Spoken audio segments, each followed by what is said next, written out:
I got sent a massive PR package from Disney Plus to celebrate the premiere of Taylor Swift's Eras Tour, Taylor's version, launching on Disney Plus this evening. And I want to talk about it. But I want to talk about it from the perspective of a business school lecturer and marketer. Let's get into it.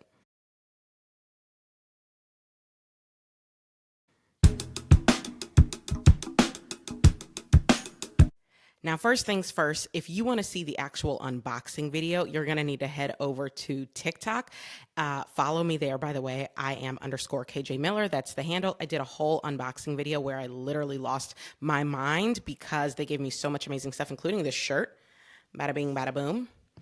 And a beautiful sweatshirt, a beautiful blanket, candy, lavender popcorn. I mean, a lot of awesome stuff. And I truly did freak out. So if you want to take a look at that, head over to TikTok. But right now, I want to talk about the business. Now that I've had a chance to calm down a bit, I want to talk about the business decision behind sending out this PR box. Because I got to tell you, after I calmed down, I really started thinking, why were they willing to do this? Like, why were they willing to spend a bunch of money sending out these PR packages to so many people? Now, first of all, I do know Disney has unlimited money, right? So they can do whatever they want.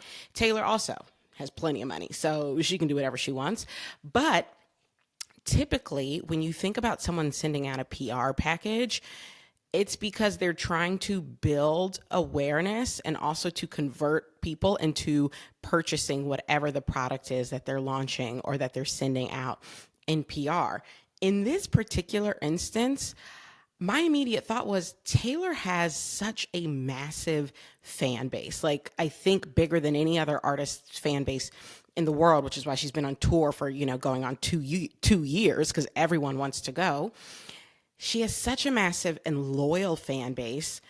If the purpose of this mailer was to convince more people to stream Eras Tour, like, how many more people do we need to stream Eras Tour, right? Like, her fans are going to watch. If they don't have Disney Plus yet, please believe they are going to log in, right? Like, they're going to find a password from a cousin, mother, brother, or they're going to sign up for Disney Plus and get that first month free so that they can watch Taylor. That's exactly what I would do if I, didn't already have Disney Plus, because they've promised more acoustic surprise songs and a performance never before seen performance of Cardigan. And also, it's Taylor. Like, if you're a Taylor Swift fan, as I am, you're going to watch. So why did they spend the money on this massive PR mailer? What was Disney Plus thinking? And more of my focus in this video, what is Taylor thinking as a businesswoman, as a marketer? I want to get into all of that in this video. So stick with me if you want to hear more. So this case study is going to rely a lot on a recent Vogue business article. The title of the article is Rewriting the Gen Z Playbook. And the article starts off by saying Gen Z broke the marketing funnel. I love that. I want to pause right there and mention that I have been stating in my course, I teach a course called Entrepreneurial Ventures and Consumer Products. And I have been telling my students for the past several years that I don't put a lot of stock into the traditional marketing funnel. You can literally go back and ask my students. I've been saying this for years. And the reason why, well, first of all, let me explain what is the traditional marketing funnel. Well, it looks something like this. You start with awareness at the top, you move into consideration, then conversion, then loyalty. You'll see other versions of this funnel that have, multiple other steps sort of in between. But broadly speaking, first the customer has to become aware. Then after they become aware, they start considering. It sort of enters their consideration mindset. Then eventually they convert, they become a purchaser, and then something turns them into a loyal customer, a loyal purchaser. That is the traditional marketing funnel.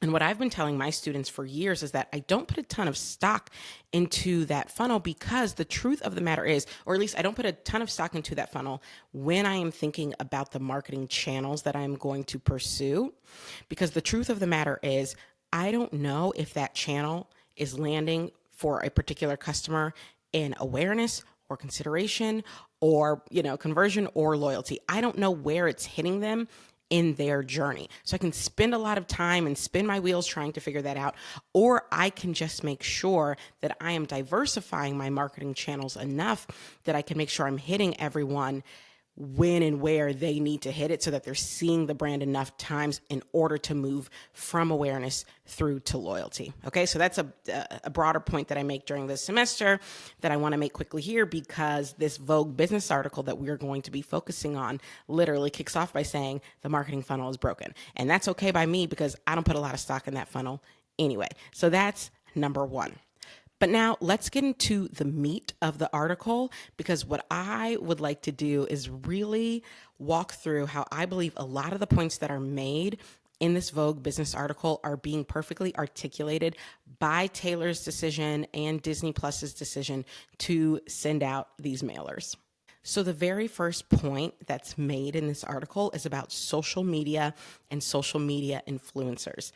Essentially, the article argues that Gen Z is still looking to influencers to understand what the trends are and to help guide decisions around brands, around purchases, around loyalty. The article says this: despite reports of so-called influencer fatigue, whereby consumers have become disillusioned with social media stars who promote products, Gen Z is more inclined to look to influencers for trends. According to Archrival Research, 51% of Gen Zs believe social media influencers create new trends versus 36% of millennials. So right out the gate, what are we seeing? Gen Zs have grown up with social media. They have grown up with influencers and being surrounded by influencers.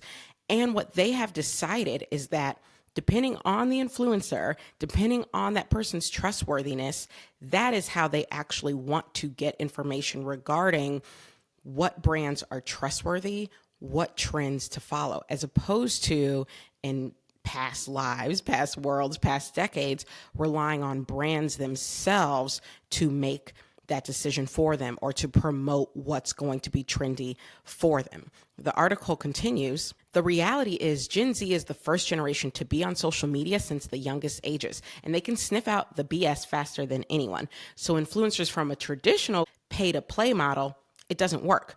But we also know that trust has shifted dramatically in culture, and we've seen this huge shift from brands to people. They believe that trends are actually coming from people like them. So what does this have to do with this mailer that I received from Taylor and from Disney? Well, I like to think that I'm a content creator more so than an influencer, but according to Gen Z, that actually makes me more trustworthy as an influencer. The fact that I'm not your traditional pay-to-play person, you could say my TikTok account really started to blow up when I started to share my very earnest, very honest, very authentic reactions to becoming a Swiftie, which all started because I rented her Eras tour back in December of 2023. I rented that tour. I fell in love with her song Champagne Problems. For whatever reason, of the 800 songs she sings, that is the one that stuck in my brain and that I couldn't stop listening to. And I posted an original TikTok video crying, just basically saying, like, I can't stop crying when I listen to this song. Is that normal? I need the Swifties to tell me, because I'm not a Swiftie and I don't really know any Swifties. So can someone tell me, is this normal? That was the video that really kind of kicked things off. That was honest, that was raw, that was emotional. I did not get paid for that video. I wasn't even a part of the creator program that TikTok offers at that point. It just was honestly how I was feeling. But that led me to be able to become someone that a lot of people, not just Gen Z, a lot of millennials and beyond, trust on TikTok for sharing my genuine feelings about Taylor, about Beyonce, about different products, about the Oscars. I mean, I've had a number of videos go viral since then, all of which I believe are cutting through the noise because of my authenticity. So here, what does that have to do with this mailer? I believe I was one of the people to get it, and I believe that it was sent out to really authentic influencers, because that's how you are breaking through, both when it comes to Gen Z and, in my opinion, more broadly. That's how you're cutting through the noise. And Taylor Swift, she's a phenomenal songwriter, a phenomenal performer, but she is also a top tier businesswoman and marketer. So I believe that, like any marketer, while she can understand how big her influence is and how many fans she has, there's always going to be at least a part of her that's thinking about, how do I capture that next fan? How do I get that next person to fall in love with my music and to be on this journey with me? Marketers are always thinking about, how do I expand my pie, right? How do I expand the size of my reach and my influence? And she's a brilliant marketer. So I believe she's thinking about that too. So when she's thinking about that, she's recognizing the same way Vogue Business is, that if you want to break through, particularly to this next generation of consumers, you have to rely on the people who have their ear. And authentic, relatable influencers, or as I call myself, creators, have their ear and are truly setting the trends. So that, to me, is reason number one they sent out these mailers. They sent them out because Taylor is always going to be, as a marketer, thinking about how to expand the size of her already massive pie. And reaching out to trustworthy and authentic creators is going to be a great way to do it. So that's point number one. The second point that the article makes is around building a world around your brand. Now, who is better at building a world around their brand than Ms. Taylor Allison Swift, honestly? And again, I believe that a part of the reason Disney Plus and Taylor decided to send out these mailers to these creators is because these are the creators helping to build that world. Let me read you a quote from the article. It's not just about the product. The product has to do what it needs to do. It's high quality, it's great. Consumers love the product. But then the emotional connection that's built around the storytelling, the brand, the experiences that the consumer is having is super important. That's what's connecting with Gen Z. Okay. So what is it that creators are doing most of the time, particularly on a platform like TikTok, also on platforms like this, YouTube? Creators are telling stories. We are telling stories of our lives. We are telling stories of our experiences, and we are telling stories of the people, places, and things that have truly touched us and that we love. We're making it personal. Those are the creators that you really see blowing up on these platforms, the ones who make it personal and who bring you in on that journey with them.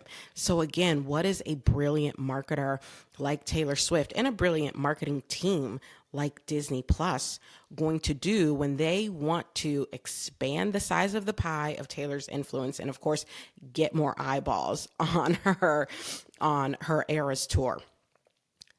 They're going to reach out to the storytellers because they're trying to build a whole world around the brand of Taylor Swift. Of course, now she builds whole worlds for us just with her lyrics and her songs. You escape to a world. But when we're talking not just about her music, but Taylor, the consumer product and experience, you want to partner with other people who build that world with you.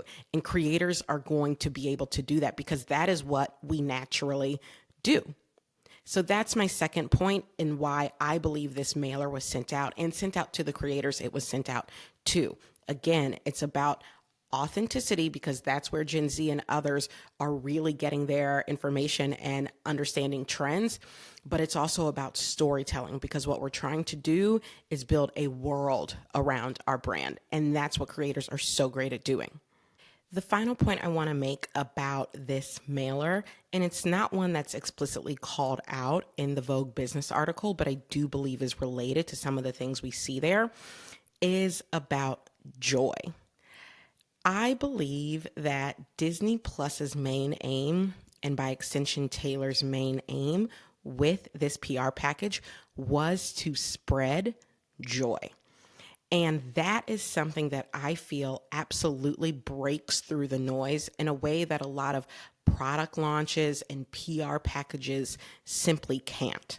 If you look at the contents of this mailer, which again you can do in my TikTok video, they included things like balloons and confetti, things you can hang up to say TS for Taylor Swift, like gold monogram letters that you can hang up, popcorn and snacks that you can consume while you're eating. They really thought about making it feel like an event. And that makes the whole thing feel joyous. Suddenly, you're not just sitting on the couch randomly on a Thursday night, flipping through and finding something to watch. Oh, it's Eras Tour, I'll watch that. No, this is an event, and events spark joy, and joy breaks through the noise. And so I believe that that's what they were looking to do with this mailer, was to get beyond the typical PR package that you send to an influencer where they're just unboxing lipstick after lipstick or pair of sunglasses or whatever it might be, and instead have it feel some of that Disney magic and that Taylor Swift magic and unbox joy. I think that is so smart. And again, I think it gets to exactly the things spoken about in that article in terms of building a world around your brand. The Disney world is magical and joyful. The Taylor Swift world is magical and joyful. So you're continuing to build a world around your brand. And you're also continuing to build trust with who you choose to send the mailer to. Anyway, that's just my 2 cents as a businesswoman, founder, lecturer, and marketer. I hope some of that made sense. I want to know if you agree, disagree. Let me know, comment down below. And if you like content like this, be sure to subscribe. I'll see you next time.